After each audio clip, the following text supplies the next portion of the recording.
Stephen Bassett, who is the executive director of the Paradigm Research Group, and we'll be speaking to him about an extraordinary project that he has underway as part of an ongoing effort to bring official disclosure of the extraterrestrial presence to the world.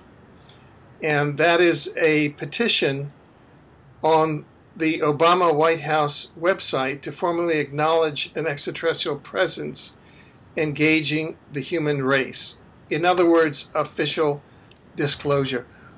Welcome, Steve. Yes, glad to be with you. Steve, tell us a bit about this project, this petition, how it came about, where things stand now, and where you think it's going. One moment. I'm just going to close something. One second. Yeah, sure. This is a very interesting development. When Barack Obama was elected in November 4th, 2008, during the transition period to the inauguration, they launched a little project on their website, change.gov. And what they did was they allowed people to bring up issues on that website, load them up, and people could vote on it. And the idea was, well, then we'll get an idea of what you want us to work on during the administration. Fine. Hundreds and hundreds of issues were loaded up at change.gov. A lot of people voted on them. God, I don't know how many votes, maybe a million. And it was kind of an interactive thing. To what extent it was actually affected the transition team's choices, I don't know. But it was kind of democracy of the sort. Now, what's happened is 3 years into the administration, they've chosen to sort of revisit that idea and also visit some of the promises they made about open, transparent government, which by and large they haven't quite met. I mean, I don't think they've anywhere near accomplished the kind of open transparency that they had hoped to. Because it's been a tough 3 years for the Obama administration. So 3 years into this very difficult term, a president whose approval ratings are lower than any president who has successfully won a second term, right? They have announced that on the We the People section of the White House website, anyone or organization can put a petition there and then go out and try to solicit votes, or signatures rather, for this petition. You put it up, you promote it, fine. The rules are fairly straightforward. If you register, you put up a petition, and once you have 150 votes on that petition, then they will publish it to the site. Until then, you're on your own. Now, once it's 150, it gets published on the White House website. There's about 135 maybe that have been published at this point. Then, once the petition gets to 5,000 votes, and that happens within 30 days of its being published, then they have assured that this petition will be reviewed by White House staff, and a formal response will come back from the appropriate entities within the agency, within the administration. Great.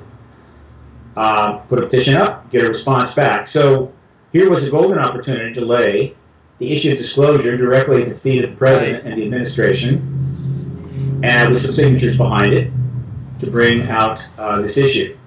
Now, there's several aspects of this which are quite notable. First, the way they set this up, you don't have to be an American citizen to sign these petitions.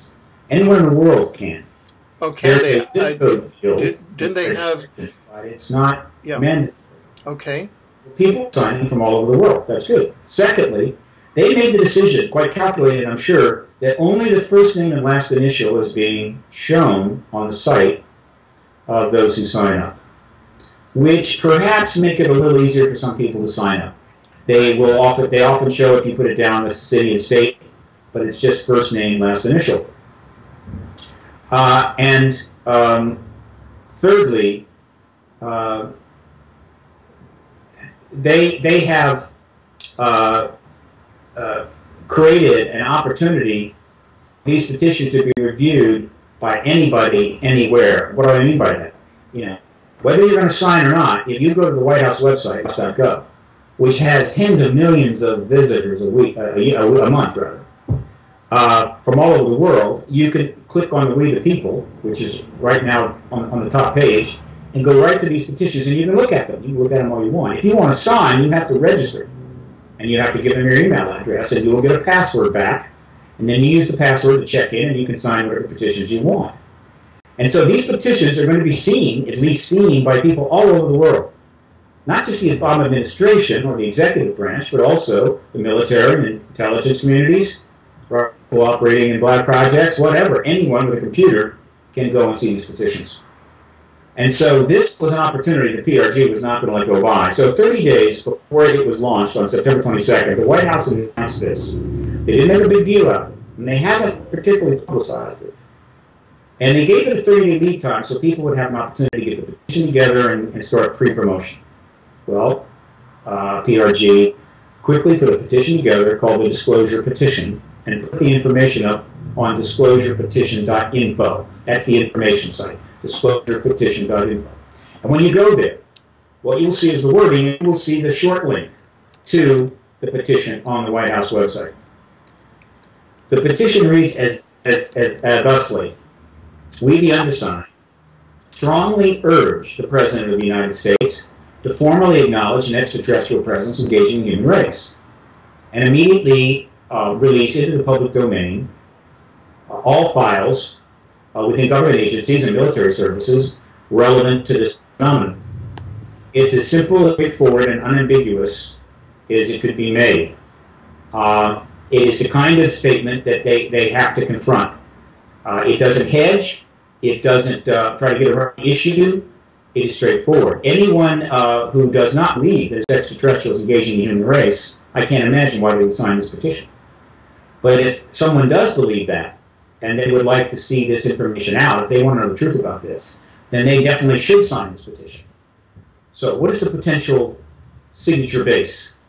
Based on the polling, right, that has been done by Reuters, Webre, Time, CNN, and internationally by Ipsos, about 50% of everyone in the industrialized world, all adults, have polled that they think the ET issue is behind the UFO phenomenon. The ETs are engaging us somehow, particularly in our airspace.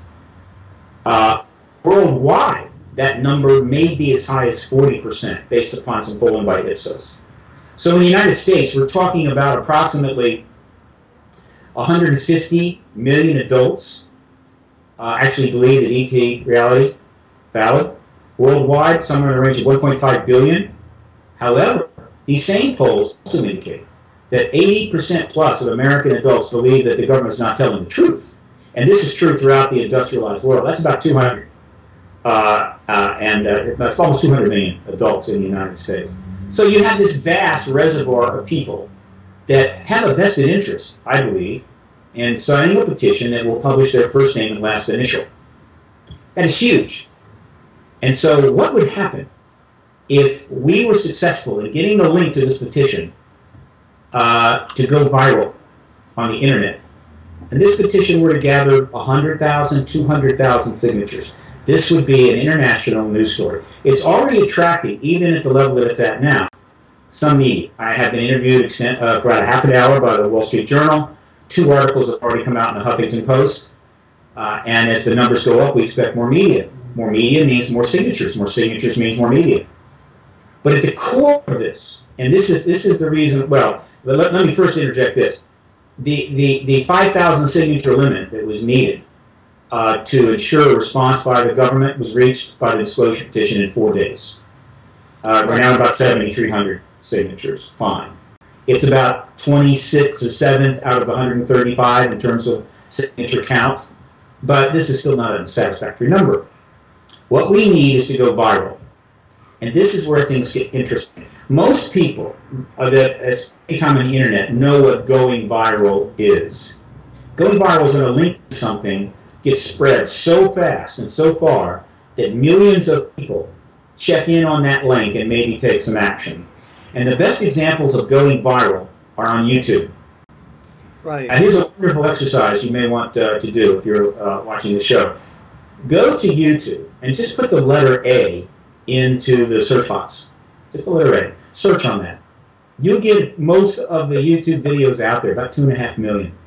Now sort them by view count, right? And when you do it, the most viewed come up first. I think the most viewed YouTube video is something like 500 million views. That's called going mega viral. Now, try this. Put UFO in the YouTube search box. Search on that.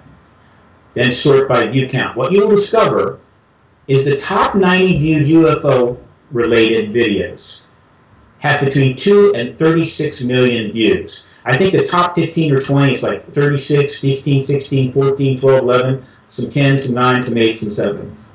All of these have gone viral. Now what's interesting about this is that most of the top videos that have been viewed by 8, 9, 10, 12, 14 million people are hoaxes, and good ones too.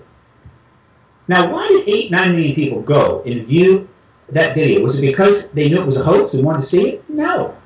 They went because they're interested in the subject and think it very well could be real or know it's real, and they wanted to see what this video was about. Maybe this is a really good piece of evidence.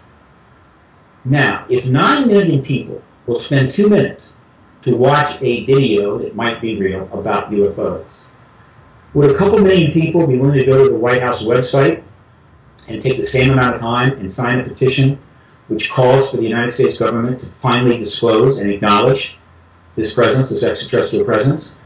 I think that number is possible. However, the only way it's going to happen is if people know about it. And the only way they're going to know about it is if everyone that is interested not only signs the petition, but they need to share the link to the petition through their social media, through Facebook and MySpace and Twitter and YouTube videos. There are about 5 or 6 already done about the disclosure petition. There are email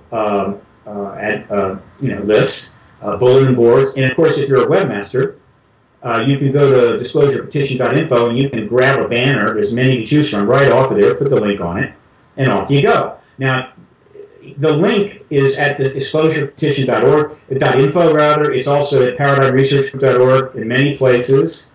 It's all, or you can just go to whitehouse.gov, go to We the People, and register and go find the petition.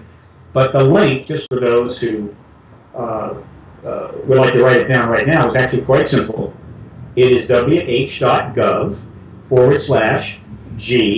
capital K-C. In other words, it is case sensitive. It's under, lowercase rather, wh.gov/lowercase g, uppercase K, uppercase C. wh.gov/G, capital K-C. That is the direct short link to this petition.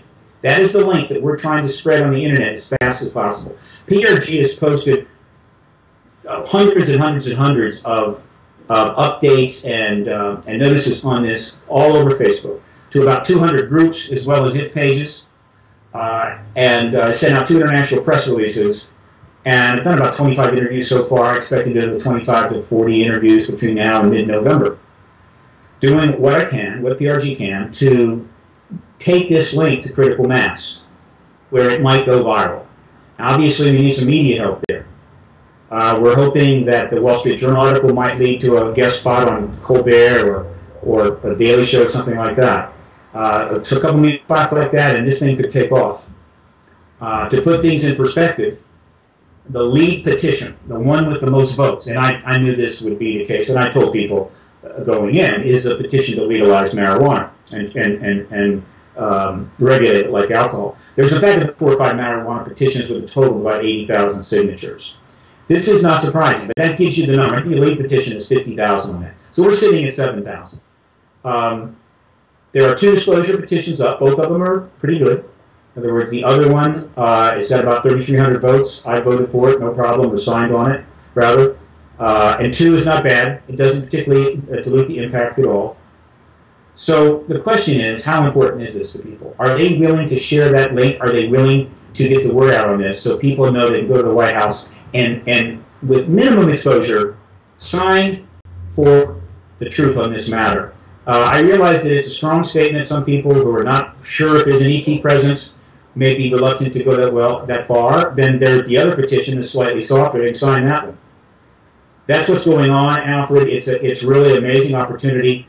There's lots of time to make this substantial, and so PRG is going to be working 24/7 for the next 3, 4, 5 weeks to see if this link can go viral on the net, and we can generate a very large number of signatures behind this petition.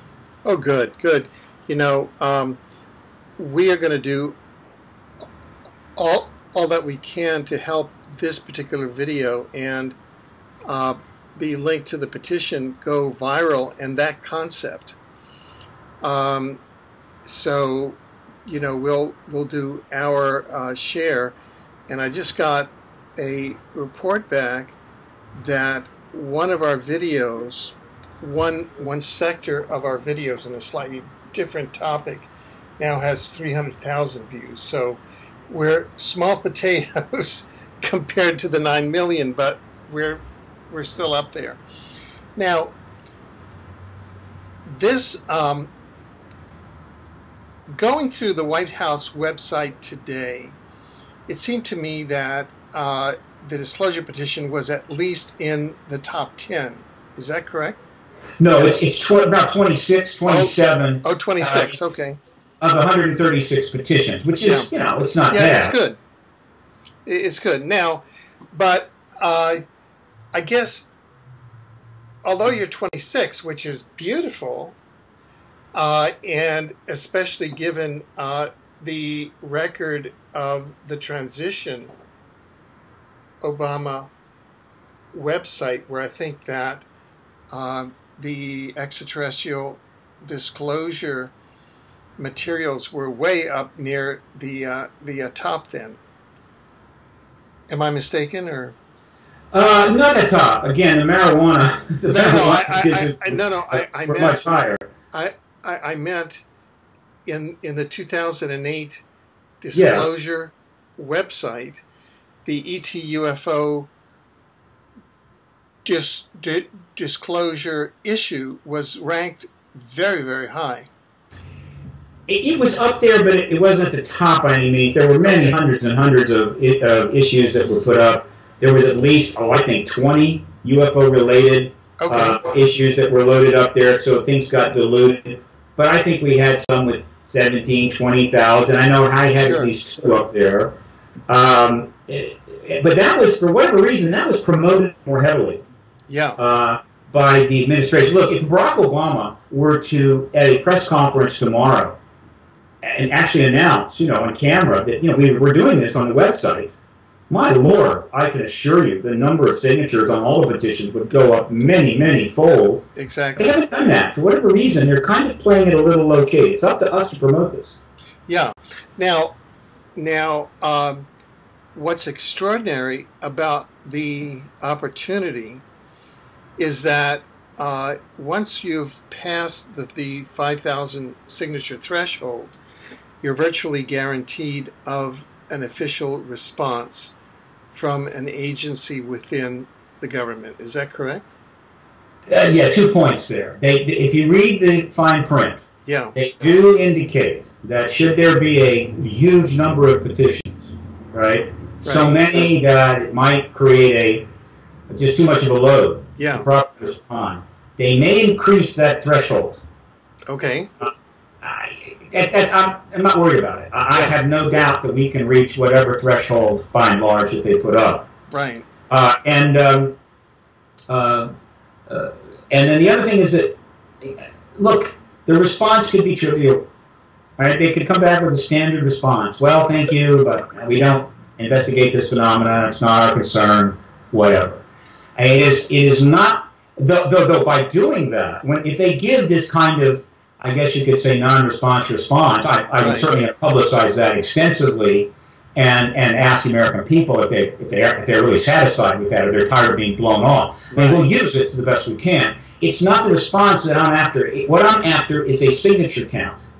I mean, this is something that takes 2 minutes and costs nothing. Okay. How many people are fed up with being lied to about this issue for 64 years? Are you willing to put your name, first name and last initial behind it on the White House website? It's that simple. Okay. But surely you've thought about in your mind's eye what the variety of responses of the government agency within the Obama administration could be. And I wondered if you could share maybe some of the different thresholds of response if this government is going to, in its first term, at least make some acknowledgement not only of the phenomena but of the 150 million Americans that are concerned about this. This is a tricky question. There are an infinite number of possible responses. I've been asked, what part of the administration would respond. The most likely entity would be the Office of Science and Technology Policy. They might direct NASA to respond, and the responses could run the gamut. Again, I would be quite surprised if the response is significant in any way. However, there is one possibility here that intrigues me, and that is, imagine the administration considering this issue for a moment, keeping in mind that the president doesn't really have the ability to disclose without the cooperation of the military intelligence community. For the president to go on this alone would be incredibly risky and could blow up in the administration space. They've got to have the cooperation and even the green light from the military intelligence community where the information is. All right. But anyway, consider the administration is considering this. If they were to proactively say anything, right? I mean, Obama just decided to keep comment on it in news. Oh man, it would create a firestorm with media. I mean, the media is spring loaded, right? So they can't do that. But what if you make this petition process? Maybe there's a number of issues that you might like to speak out on, but if you proactively, independently do it, it'll generate too much press reaction. What if you create this petition process, and then all these petitions come in, and then everyone that's got 5,000, you said you're going to respond to, and so the people essentially have given the administration and called on them to respond, and now the administration is just doing what it said it would do. You see, and so it gives them the excuse to comment on this. And in that case, there's any number of things the administration could say in a response that could significantly change the landscape regarding the disclosure process. Not necessarily turn disclosure outright, but could change the landscape. Is that possible? Yes, it's possible. But I don't know if that's what's in their mind, right? I simply don't know. This has only been ongoing now for 11 days, though they announced it about 30 days prior to September 22nd. But really, it's only been since the petition section went active on September the 22nd that it's getting some news. And you can read about it if you just Google White House petition, right? You'll get the articles that have been written about it. But it hasn't been huge. We need the president to mention it. I mean, it's their initiative. They started it. So, if they would like to have a lot of petitions and a lot of action, the president needs to say something about it. Maybe he will. Right?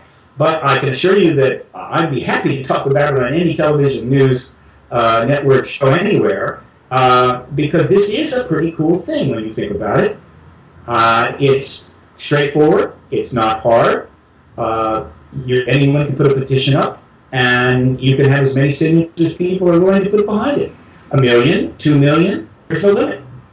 So I think people need to maybe take advantage of it. And see what the administration's response would be. But in any event, the most important and difficult issue to address politically in the world is the extraterrestrial issue. And we now have a way to do it absolutely in front of the world's people on the White House website by simply going and signing the disclosure petition. Right. This is something that is the perennial question with regard to ET and UFO disclosure at the official level. For example, next month, myself and several colleagues will be speaking at the 14th annual UFO Congress down in Argentina. And Argentina recently set up an official commission in which the Argentine Air Force is involved, in which they are doing official disclosure of the UFO presence in Argentina, which is quite high. Why is it, if a nation like Argentina, which even had a war with one of our NATO allies, Britain, in the Falklands War, why is it that the United States can't bite the bullet if Argentina can bite the bullet? Well, I don't see Argentina as biting a bullet here. There are two very different dynamics going on here. Look, with respect to the United States, which initiated this truth embargo, the truth embargo was a policy initiated by the United States, and the United States went out and asked for the full cooperation of its allies. This is back in the late 40s and 50s. Right. I don't think anybody's going to be surprised that the allies said fine, went completely along with it. In other words, the U.S. said, we don't want this out. This cannot get out now. We are facing some huge problems here, particularly the Soviet Union. And we don't know enough. We have some technology. We don't know what we have. And until we know what there might be the Soviet Union issue is resolved somehow, we're sure there's not going to be a war, which would have been, of course, a nuclear war. This is just more than the world can handle. I'm not arguing with that. But it was the U.S. that initiated it. And, of course, the U.S. has been the focus for the last 60 years. So the situation now is if the United States does anything, right, proactively, it can create a significant media storm and end the truth embargo. So the United States virtually has to remain pat. It has to stand pat. I mean, occasionally a president will say something like Clinton did when he went to Holland, and people jumped on that right away. And they know this. And so if the U.S. were to take any independent action, it could probably trigger a media storm. I mean, we spent the last 20 years seeding the media with information about this. I mean, we have pounded them with information. So it's not that they don't know that something could be there. Now, that's not the dynamic with the rest of the world. The rest of the world is, by and large, gone along with this. Our allies, for reasons stated, the Soviet Union, Russia, and Communist China for their own reasons. So they're in a different situation. And so what has happened, in my view, the simplest way to look at this, is that after the Cold War, these other countries, I think, were probably thinking, well, this issue is going to finally come out because this is a big deal and it could lead to some very significant changes.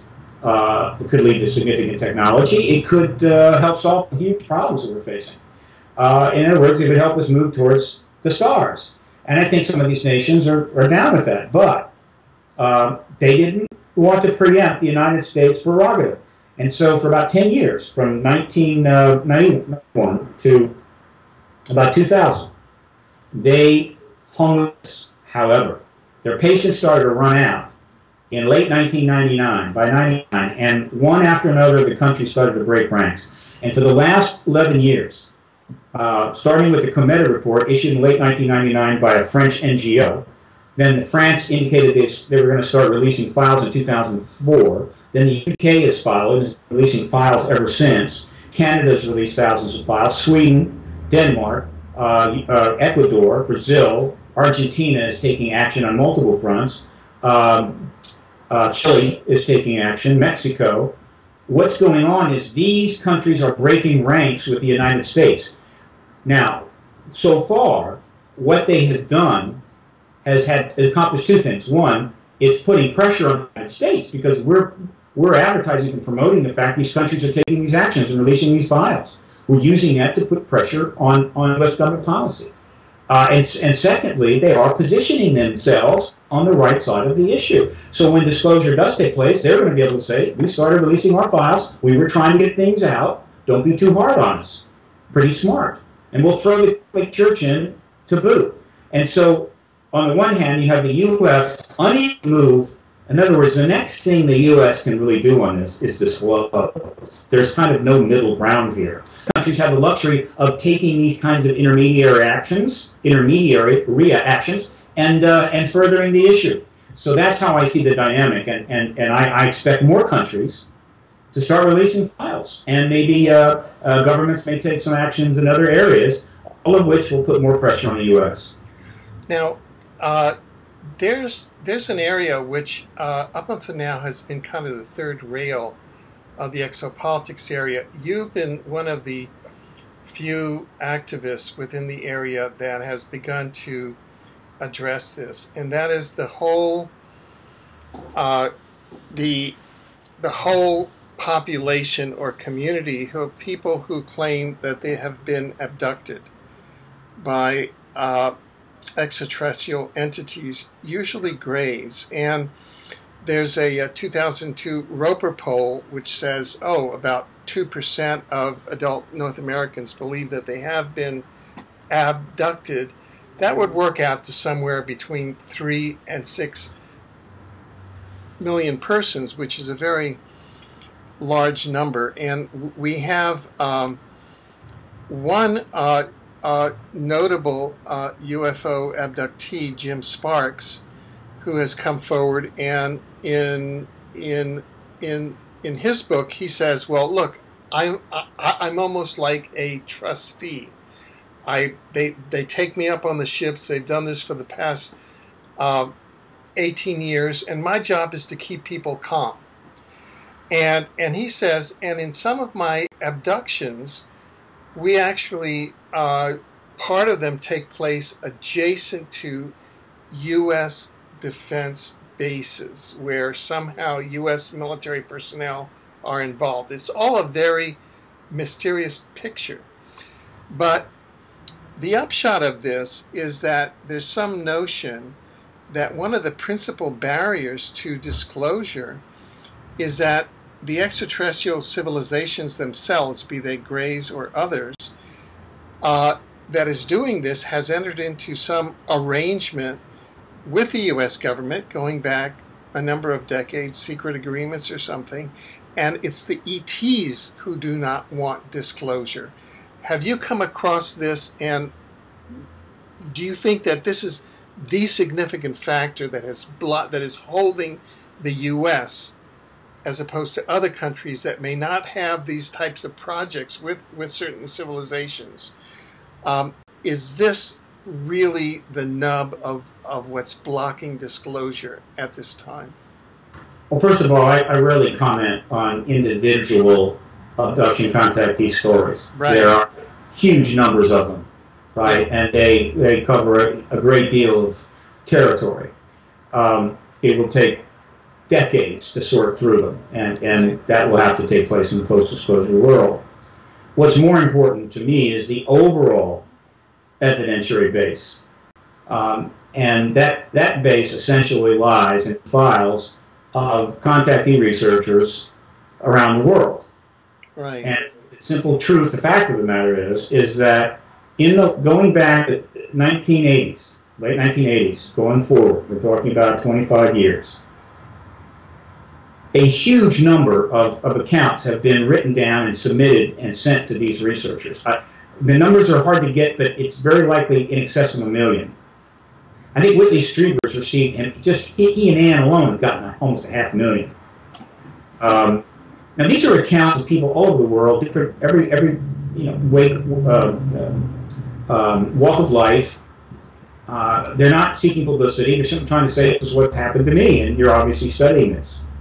And of course, we also know that these accounts have a significant amount of consistency to them. There is a bell curve of evidence. In other words, in the center of underneath the high part of the curve is a lot of consistent evidence, and as you move out to the sides, you get less consistent, less or more exotic information.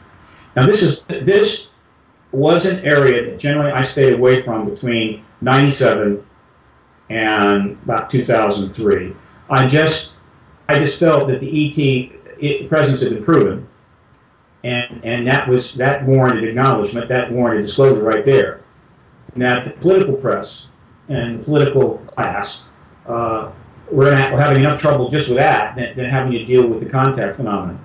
However, after 2003, I started to change my mind. The evidence was there, it was massive, these people are in a difficult spot, and to leave that evidence out or not to refer to it or make it part of the advocacy was not appropriate. And so when I'm asked, I say now that the fact that contact is going on between humans and extraterrestrials in an informal way, including what we call abductions, I think it's now fact. It's been proven. Harvard wants you to believe that these million-plus people are also having sleep paralysis and having the same delusions and illusions during sleep. They want you to believe that, and of course that's an absolute disgrace to Harvard, and it's going to spend the rest of its academic career apologizing for that. But it's not the only college and university that's got a lot of apologizing to do. So contact is there. Now, within the contact evidence are many, many, many stories. Some are almost unique. In other words, some person will have a story that no one else has. It is a vast amount of material. There is some account where people are saying that they've heard something to the effect that ET somehow have cut deals with government and they're suppressing the disclosure. My view is the evidence of that is quite small. I don't see it. Okay. It's nowhere near approaching the level that I consider it proved or even close to being proved. And I think that a simple analysis of the last 60 years, one needs to come to the opposite conclusion. If the extraterrestrials do not want governments to ultimately tell the people that they are here, they sure have a funny way of conducting their affairs. They're being seen and photographed. They fly around airplanes. They're obviously contacting lots of people, and those people are recalling their memories. Those memories are being delivered in hundreds of thousands, right? They've been leaving ever-increasingly complex glyphs, or they call serial glyphs, in crops in the United Kingdom, at least, for years and years and years. This is hardly the action of entities that don't want this issue to break out in the open on the Earth. And the one I love the most is that they have been taking materials, biological materials, generally of certain types, including blood, from animals, mostly cattle, for some time, thousands and thousands of them. And instead of simply taking the cow and dropping it into the Pacific, so all the farmer has is a missing cow, oh, woe is me, they leave the cow. And so all of these mutilated cows are turning up around the world. That is hardly the action you take if you do not want people to reveal that you're here. I would make the opposite case, that the way they conduct their affairs deliberately is helping to drive the disclosure process down here, almost forcing it on the governments of the world through ever-increasing awareness of the phenomena and researchers and activists and media coverage and everything else. And when asked why would they be forcing disclosure, only they know. The best answer I can give is that until we self-disclose to ourselves, nation to citizens, which is the way it should be, of course, in honor of the social contract, open formal contract is not possible. Because to not have disclosure first and then have a forced formal contract would be incredibly disruptive. And they know that.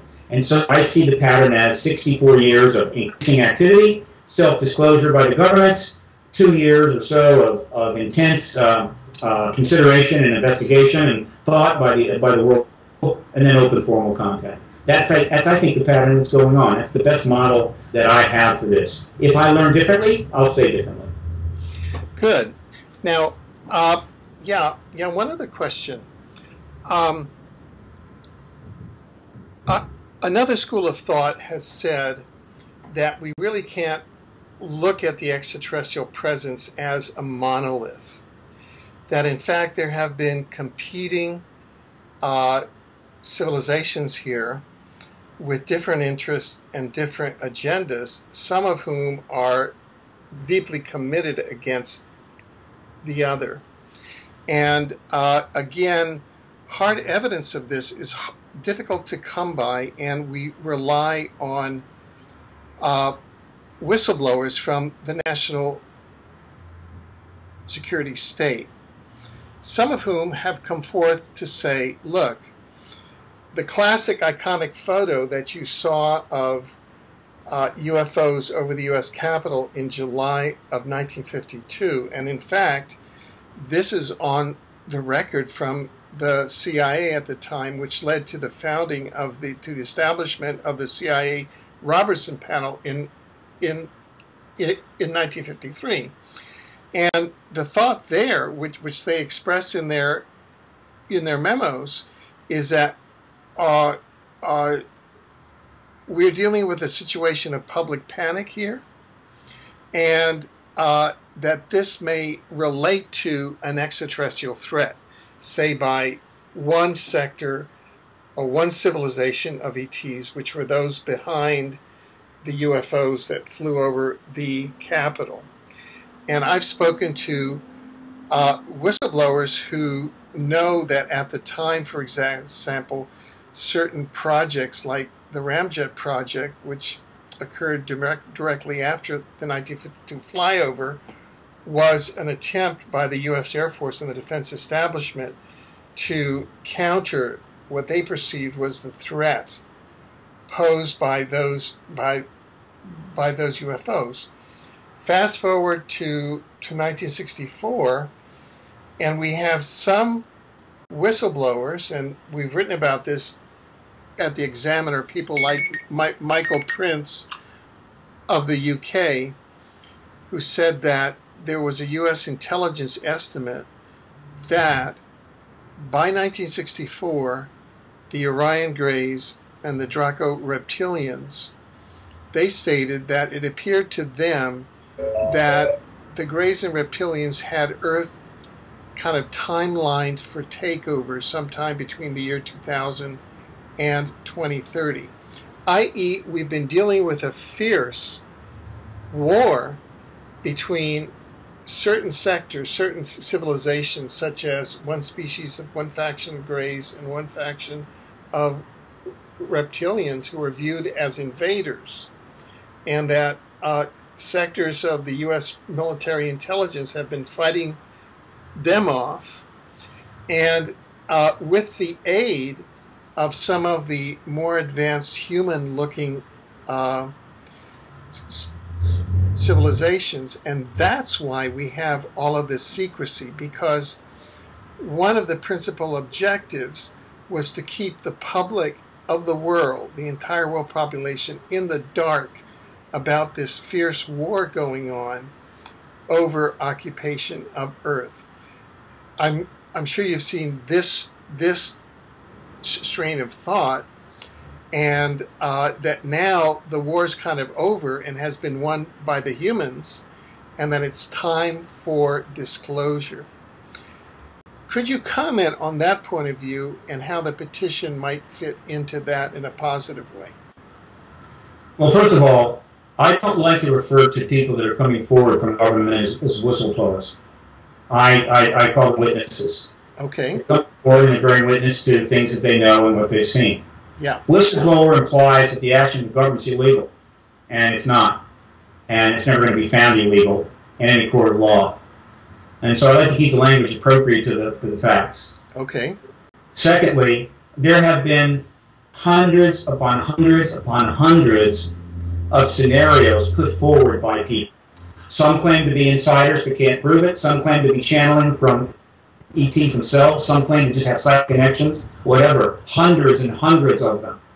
And the one thing I can say about them is that none of them, as far as I'm concerned, including the ones you've mentioned, have been established as fact. Now, does that mean that some of them are not substantive and valid? No, of course not. They could very well be. However, here's the problem. Hundreds and hundreds and hundreds of scenarios, and they can't be established as fact? What are we going to do about that? Right? I mean, what? Pick two or three at random and spend a lot of time talking about them? Very difficult. So that's not what I do. My job is not to sort through the countless stories and accounts that have been brought out by people and figure out which one are true. It's impossible. Even if activists like myself had $10, $20, $30 million, couldn't be done. That cannot be sorted out until the post-disclosure world. In the pre-disclosure world, given the circumstances we're in, where you have governments withholding information, massive amounts, when you have disinformation campaigns that have already done great damage to the evidentiary pool, the best I think we can hope for is to get a fundamental acknowledgement of the ET presence. All of these other speculations, in my view, in terms of the advocacy work, I mean, look, somebody wants to investigate any one of those, they're welcome to do it. They can spend all their time and money, that's no problem. And maybe they will get possibly some more information about them. But they don't really advance the advocacy work. The advocacy is focused on one thing: the acknowledgement of the ET presence, wherever they're from, how many different groups there are, whatever alliances they may have, whatever agendas they may have. But their presence, that is a fact. All right? Now, I'm able to speculate with others about people want to have a conversation. Well, what do you think about this? What do you think about that? Steve, why do you think they're here? And so forth. I'm going to do that, but in terms of acting on it, that's a different matter altogether, right? And so, what I would say to people confronted with all of these stories is listen, note, organize. You got your email files, you got, create a file for each story. And so you got something about Dulce, put in the Dulce file. You got something about, Mars civilization, stick it in that file. And over time, you may learn other things, and that may be useful. But we simply do not have the information to establish almost any of these things. There are only a few established certainties in this genre. One of them is the extraterrestrial presence. Absolute fact. Do we know for a fact they're from another planet? No, but that is certainly the most likely. Could they be from a time? Possibly, but not likely. Could they be from another dimension? Possibly, but not likely. Could they be from inner Earth? Possibly, but not likely. But are there non-human intelligence, not born on the surface of this planet, with other technology that we don't have visiting us some way, somehow? Absolutely. That's a fact. Fact. The government has known about this visitation for a very long time and has decided to withhold the acknowledgement from the American people. Fact. That contact between some of these entities and human beings, private, not formal, and often not against and not with the person's permission, is that taking place? I think that's absolute fact, right? Beyond that, there are really not too many facts on a large scale. A particular sighting event took place, yeah, that's known as a fact. Exactly what did it see? Not fact. And so one of the fundamental goals of the advocacy work, as it emerged in the early 90s and started to solidify at the end of the century, was to try to push the non-facts off to the side, not necessarily out of the picture, but off to the side, and get people to focus on the fundamentals and demand policy change about those. And so my job is not to go to the United States government and say, what's your policy on the secret base at Dulce, right? Because I don't know if it's a secret base at Dulce. My policy is to go to the government and say, what is your policy on the three fundamental facts of this? The presence of extraterrestrials, the government truth embargo on that, and the contact going on with human beings. That is more than enough to create a phenomenal sea change in the human condition, a major transformation in human society. And of course, once the disclosure has taken place, once acknowledgement has taken place, then we will have the resources and the universities and philanthropists and grant organizations putting the money together to actually figure all this out, to sort through it. But until we have disclosure, we are running into the wind, a very, very stiff wind. We're swimming against the tide. We're going around in circles. And that's why the truth embargo has been so brutal, so costly, and so now inappropriate since the war ended. And I know this upsets some of my colleagues who are investing in a number of these various side threads and what have you, and I understand that. But that's not my job. My job is to help effectuate the fundamental acknowledgement of the ET presence, not to figure out everything that's going on if the government relents and starts to tell us what they know. Okay, one final question, and it's the 2012 question. Okay. There's, be it urban legend, be it prophecy, be it some form of analysis, there's a very strong meme out there, and that is that there may be some form of extraterrestrial disclosure or contact around the 2012 phenomenon. Do you see this petition? I mean, do you see any validity to that, and do you see the White House petition kind of being part of a process which may lead to that? Well, the disclosure petition on the White House website, whitehouse.gov, is clearly part of the disclosure process. Right. It's one of many things. Each one of these things, whether it's World Disclosure Day, worlddisclosure.org, where we already have 4,600 endorsements of World Disclosure Day. Please go there and endorse it. Spread that link, because if we get up to 100,000 endorsements, it's going to generate a lot of media. We're trying to designate the IDA as World Disclosure Day until disclosure happens, in which case it'll be that day, whatever it is, and it'll remain that day forever. All of these things that Paradigm Research Group does and its colleagues do are like dropping all weights on a balance scale. Right? And when the balance scale tips, that's disclosure. Now, the last weight that tips, it might only be a few ounces, but that's the way it works. You keep adding weight to the scale until it tips.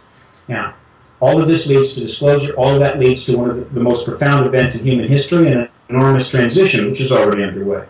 Now, with respect to 2012, it forced to give a kind of personal, semi-definitive response to this.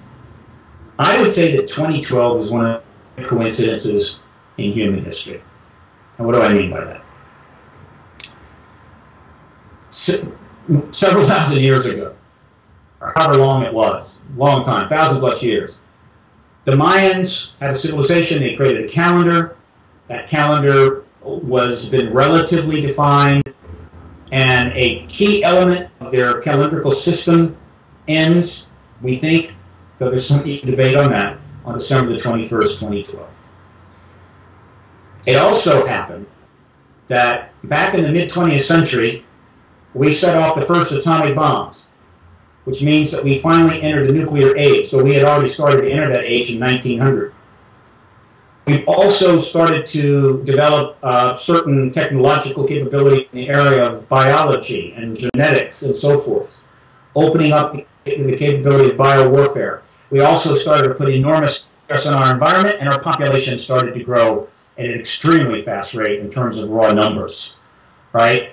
1.5 billion in 1900, 3 billion in 1945, 6 billion in 2000, now 7 billion, and all of that has enormous implications. These are significant milestones, and I believe it is those milestones that triggered the extraterrestrial engagement of the Earth to escalate to another level. I believe ETs have been engaging this planet for a long, long time, and the evidence of that is growing. And this Ancient Alien series is probably doing more to bring that evidence to the world's attention than anything heretofore.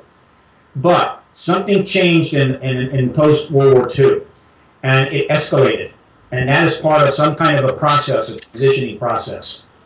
And it is a coincidence, one of the truly extraordinary coincidences, I believe, in the human race, that very likely the culmination of a process that started in the late 1940s may very well occur next year in 2012.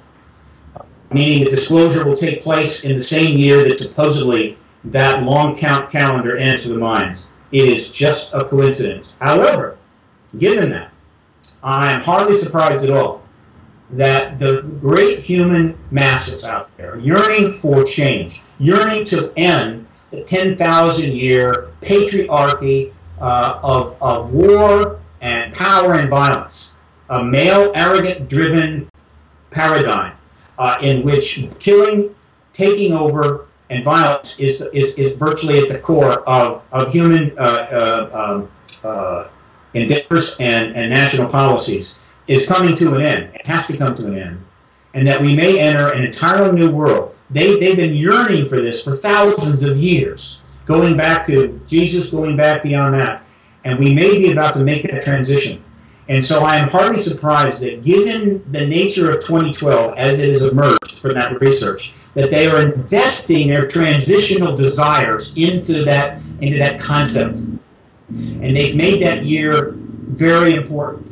And so the transition underway is being driven by very nuts and bolts facts, like extraterrestrials, their civilization, their technology, their agendas here, are melding in 2012. I find that cool. I find it fun. I think it's ultimately positive. I think it is helping to give people even more motivation to look at what is happening and contemplate transition. Where are we going? What's going to happen?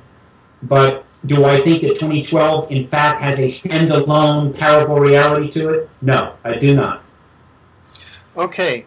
Well, Steve, we have come to the end of this segment, but one of the things that we're going to do is as a ribbon underneath this entire interview, we'll have a sign saying "Sign the White House petition now" with the link. Great. And I personally want to ask every viewer watching this interview to go right now. I mean, you've seen the amount of analysis and effort that is behind this petition. And right now, to take your time, you can just click on the link that you're watching on this screen, sign the White House petition, and send it to 10 of your friends. There's a mechanism by which you can do that. So that's among our many contributions to this effort, Steve, and we want to thank you for your work in this field.